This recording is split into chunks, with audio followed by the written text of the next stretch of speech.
Dragon Link needs to be revisited, as not only did the ban list happen, but there's a few things that crossed my mind and a few things I need to correct from the previous video about Dragon Link. If you want to see a video explaining everything you need to know about Dragon Link, click on the card in the top right corner and you'll be able to watch Dragon Link explained basically. But in this video, we're going to not necessarily go into the specifics of how Dragon Link works, but more directly the problems that need to be fixed for Dragon Link to be top tier, and ask the question, will Dragon Link still be top tier? There's a few things we need to talk about. One is Agrippane's ban. Agripane being banned isn't necessarily the biggest deal in the world because we're only using it for one negate. Now that it's gone, what are we gonna do about it? So I think the first thing I need to explain is the fact that we're probably just going to revolve our deck more around the Trishula fusion and just using it as Colossus fodder. So the usual end board very heavily depends on your build. You can end on Apollosa plus Boral Savage, you can end on the Tenyi synchro with that as well, you can end on the Heradic Link. There are options, but I think we need something more than that, and that something more comes with the Trishula fusion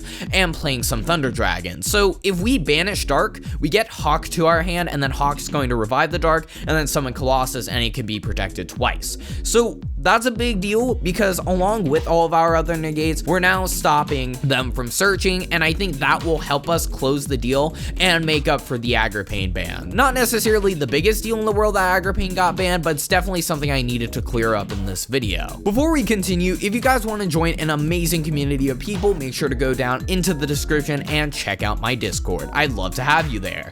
With that, let's continue the video. Next, let's talk about the Tenyi synchro and how we're playing around Nibiru. In the previous video, I talked about Dragon Link. I made an error. I forgot that it didn't negate. I just thought that it would negate, but it doesn't negate, so that's my bad. Basically, we need another route of playing around Nibiru. The best option, I guess, is Savage Dragon, but that's honestly not realistic. We cannot set up a Savage Dragon before everything else. So right now, I feel like Dragon Link is in a very awkward position where it trying to play around Nibiru is just not that feasible. And so with that, I think that's just a big deal overall, putting Dragon Link in a much worse position than it was before. There are probably ways to play around Nibiru that I just haven't thought of yet, but as of right now, I can't think of a consistent enough method of playing around Nibiru in Dragon Link. Sure, you can play cards like Exchange, you can play cards like Confiscation, declaring Nibiru. There are ways to play around it, but it's not consistent enough in order to consistently win when you're probably going to play against a Nibiru every single match. There is one way to play around Nibiru is if you summon Apollosa before you go off, which is feasible.